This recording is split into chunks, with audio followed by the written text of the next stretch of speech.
वृंदावन आए केंद्रीय पर्यटन मंत्री और संस्कृति मंत्री प्रहलाद सिंह ने प्राचीन श्री गोविंद देव मंदिर का अवलोकन किया। साथ ही मंदिर के रखरखाव और बेहतर सौंदर्यीकरण कराने के संकेत दिए। केंद्रीय पर्यटन मंत्री और संस्कृति मंत्री प्रहलाद सिंह पटेल आज कान्हा की नगरी वृंदावन आए। यहाँ उन्होंने ब्रज तीर्थ विकास परिषद के पदाधिकारियों के साथ प्राचीन श्री गोविंद देव मंदिर का अवलोकन किया।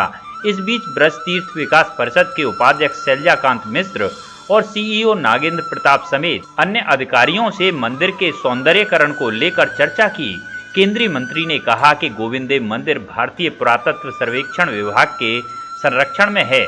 इसका रखरखाव और बेहतर तरीके से हो सके, इसके लिए स्थानीय प्रशासन और राज्य सरकार से समन्वय प्रॉपर तरीके से हो। इसके अलावा नगर के मंदिरों को खोलने के सवाल पर कहा कि अभी खतरा टला नहीं है। राज्य और केंद्र सरकार की गाइडलाइन और स्थानीय प्रशासन के अनुसार इसमें कोई कदम उठाया जा सकेगा। आज का वृंदावन दौरा, गोविंद जी का जो मंदिर है वो भारतीय पुरातत्व सर्वेक्षण विभाग के संरक्षण में है। कई दिनों से आना ये ड्यू था, क्योंकि ये दर्शनार्थ नहीं खुलता है, इसलिए उस मर्यादा का भी पालन है। जो शिखर की स्थितियां हैं, जो पहले कभी विध्वंस हुआ होगा, उसको और इसके रखरखाव पर कि हम और कितने बेहतर तरीके से इन कामों को कर सकते हैं। तो सामान्यतः चूँकि मैंने देखा नहीं था, तो एक बार नज़र से देखने के बाद कुछ चीज़ें साफ हो जाती हैं। जो स्थानीय राज्य प्रशासन है उत्तर प्रदेश का, उससे भी इन बातों को लेकर समन्वय प्रॉपर तरीके से हो। एक और धारणा रही है कि भग्नावशेष जितने भी स्थान हैं वो उसी स्थिति में ही दिखाए जाते हैं। क्या हम उनके फिर से पुनर्निर्माण के बारे में सोच सकते हैं? यदि हमारे पास में कोई ऐतिहासिक साक्ष्य या चित्र अगर हमें मिलते हैं, तो क्या उनकी कॉपी के साथ में हम उनको ठीक करके आने वाली पीढ़ी को दिखा सकते हैं? इस पर एक लंबे समय से विचार चलता रहा है। फैसले पर हम तब पहुंच पाएंगे जब हमारे पास में विकल्प हों। तो इसलिए लाते हुए मैंने सोचा कि एक बार इस स्थान को देखना चाहिए, और इस नाते आज वृंदावन आना हुआ। निर्माण का कार्य शुरू हुआ तो वहाँ पर कुछ चिन्ह निकले, लेकिन उदित राज कहते हैं कि बौद्ध धर्म और वो बौद्ध छत्र। मुझे लगता है कि इस विवाद में किसी को उलझना नहीं चाहिए। कुछ लोग बड़ी गैर जिम्मेदारी से बोलते हैं।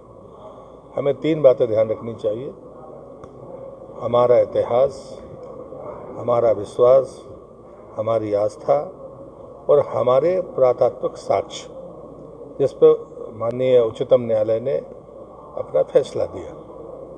हमारी आस्था पर हमको कभी संदेह नहीं था, हमारे विश्वास में कभी कमी नहीं आई। पुरातात्विक के आधार थे वो साक्ष्य के रूप में प्रस्तुत थे, और इसलिए मुझे लगता है कि चीज़ों को घटने देना चाहिए। अगर हम अयोध्या की बात करेंगे तो उस स्थान में जहाँ पर भी खनन होगा वहाँ मंदिर ही निकलेंगे। वो मंदिर बौद्धों के होंगे, जैन के होंगे, राम जी के होंगे। ये विवाद के लिए इस समय नहीं है। हमें उन चीज़ों को धरोहर के रूप में स्वीकार करना चाहिए। एएसआई के अधिकारियों की टीम वहाँ पर पहुँचेगी। राज्य सरकार पूरी तरह से, उत्तर प्रदेश की सरकार का जो पुरातत्व विभाग है वो भी चौकस है, नंबरिंग करता है, एक एक चीज़ को इकट्ठा करता है। और मैं उनसे ज़रूर कहूँगा, जो लोग ऐसी गैर जिम्मेदारी पूर्ण बयानबाजी करते हैं कि ये साक्ष्य बता रहे हैं, ये मंदिर के ही हैं, इस पर गर्व करना चाहिए। सर, कोविड-19 से हर तबका अफेक्टेड हुआ है।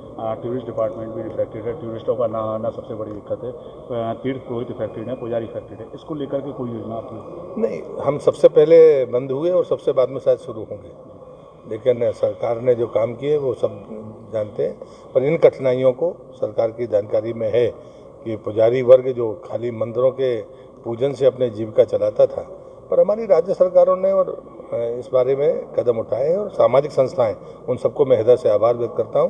लेकिन मैं जानता हूं ये कठिनाइयों का दौर है, तो मैं उनके दर्द से सहमत हूं। सर, जब आने वाले समय में मंदिर खुले तो टूरिस्ट और श्रद्धालुओं के मन में तो डर ना हो, इसको लेकर? नहीं, उसकी तैयारी है। राज्य सरकार अपने समन्वय के साथ नीतियाँ भी बना रही है कि ICMR की गाइडलाइंस के आधार पर हम लोगों को सुरक्षा भी देंगे और अवसर भी देंगे। तो क्या माना जाए कि आगामी मंदिर खुलने के लिए? मुझे लगता है कि हम सबको अभी भी ये ध्यान रखना चाहिए कि ये छूट हम सबकी मजबूरी है।